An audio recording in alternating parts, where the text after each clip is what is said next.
गुरु कृपा से। इसमें अपना प्रयास तो है ही, लेकिन प्रधानता गुरु कृपा से है। जब गुरु प्रसन्न साहवन कुला, मिटी सकल कल्पित भय शुला। जे गुरु चरण रेन अनुरागी, ते लोकों वेदों मणभागी। जे गुरु चरण रेन सिर धरहीं, ते जन सकल विभव बस करें।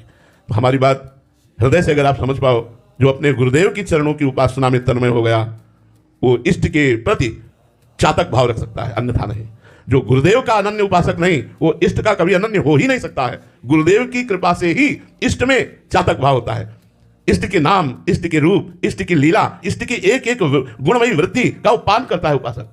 कौन? जो गुरु कृपा पात्र करता है।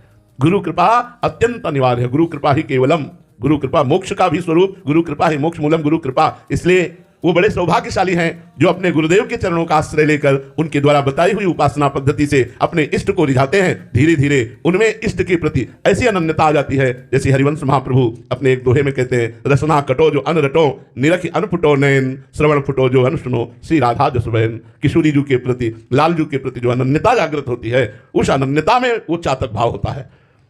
राहो को काहू मन ही दिए, मेरे प्राणनाथ श्री श्यामा, शपथ करो तृण छिए, राहो को काहू मन दिए। अनन्यता, प्रेम में अनन्यता ही चातक स्वरूप है। एक बार पूज्य भाई जी से हनुमान प्रसाद पोद्दार जी महाराज ने लीला का वर्णन किया, अनन्यता चातक स्वरूप का, कि गोपीजनों के बीच में भगवान रास रासेश्वर और स्वामिनी जो विराजमान है, तो प्रेम में अधिक बातें जबान से नहीं होती, नेत्रों से हुआ करती है। प्रेमियों की अधिक बातें नेत्रों से होती है। जो उच्च कोटि का प्रेम होता है वो नेत्रों से बात करते हैं। तो प्यारी जी और प्यारे जी के नेत्रों ने बात की, एकांत में बैठकर कोई रसमयी चर्चा की, इशारा हो गया बातचीत में, सब खोए हुए थे, इतने में ठाकुर जी अंतर्ध्यान हो गए। ये ब्रज लीला की अंतर्गत की बात है।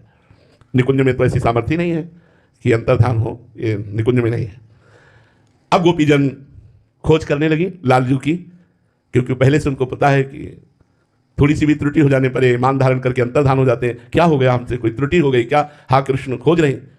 तो जिस निकुंज में प्रियालाल ने परस्पर इशारा किया था, वहां बैठकर रसमयी वार्ता करने का, खोजती उसी कुंज में पहुंच गई। लालजू ने देखा कि सब गोपी जन आ गई, अभी प्रियाजू तो आए नहीं, तो उन्होंने 2 भुजाएं और बढ़ा ली।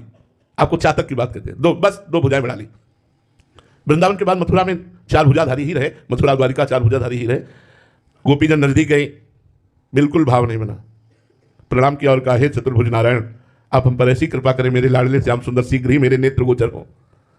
वही श्याम सुंदर केवल 2 भुजा बढ़ा ली तो गोपीजनों का प्रेम गुप्त हो गया और कहा, हे नारायण, हे हरि, आप कृपा करो और मेरे लाडले श्याम सुंदर मेरे नेत्र गोचर हो, और चली गई। भगवान ने देखा कि कितनी अनन्यता है, केवल 2 भुजा बढ़ा लिया तो इनके अंदर का